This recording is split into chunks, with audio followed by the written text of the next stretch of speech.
Everyone, आज की video में हम क्लास 9th की आपकी हिंदी की वर्कशीट नंबर 5 सॉल्व कर रहे हैं, जिसकी डेट है आपकी 16 अप्रैल 2021। आज की जो वर्कशीट है बच्चों, उसमें आपका टॉपिक दिया है निपात।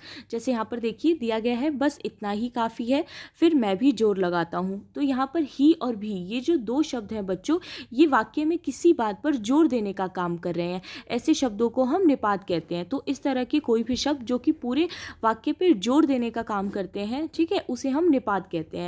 यहाँ पर क्वेश्चन दिया गया है आपके लिए कि दो बैलों की कथा पाठ में से 5 ऐसे वाक्य छांटिए जिनमें निपात का प्रयोग हुआ है। तो सबसे फर्स्ट आप लिखोगे, दोनों बैल साथ उठते, नाद में मुंह डालते और साथ ही बैठते थे। ठीक है, पहला वाक्य हो गया। दूसरा वाक्य लिखोगे, कभी कभी उसे भी क्रोध आ ही जाता है। तो यहाँ पर भी आ गया है ना।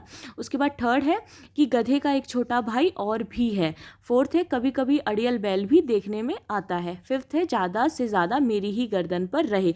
तो यहाँ पर ही भी, ये सारे जितने भी शब्द हैं बच्चों, ये सारे हमारे निपात कहलाते हैं, जो कि पूरे वाक्य पे क्या कर रहे हैं, जोर डालने का काम कर रहे हैं।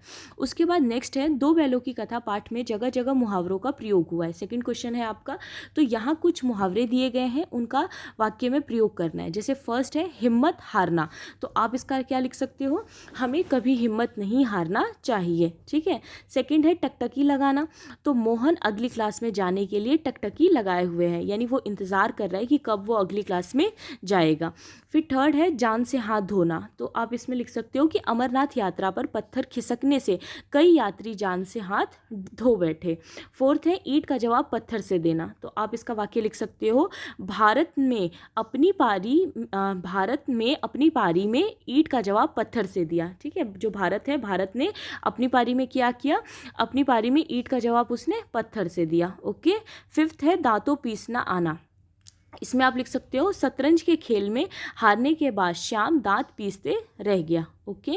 उसके बाद नेक्स्ट क्वेश्चन है बच्चों, जो शब्दांश शब्द के अंत में जुड़कर अर्थ में परिवर्तन लाए उसे प्रत्यय कहते हैं। आपने लास्ट ईयर प्रत्यय और उपसर्ग पढ़ा होगा। जो स्टार्टिंग में लगते हैं उसे हम उपसर्ग कहते हैं और जो लास्ट में लगते हैं उसे हम प्रत्यय कहते हैं। ठीक है।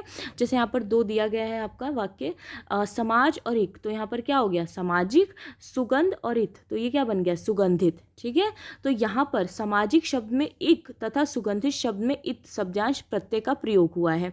दो बैलों की कथा पाठ में से किन्हीं 10 शब्दों को छांट कर लिखिए जहाँ पर एक, इत, आ, गर, दान, ना, नी, ये सारे प्रत्यय आए हों। ठीक है। तो जैसे आप लिख सकते हो, चलाना, सांकेतिक, संगठित, चटनी, भागा, नादान, कहानी, मालिक, मारा, गिरना, ये सारे ही हमारे प्रत्यय के उदाहरण हैं, प्रत्यय के उदाहरण हैं। ठीक है।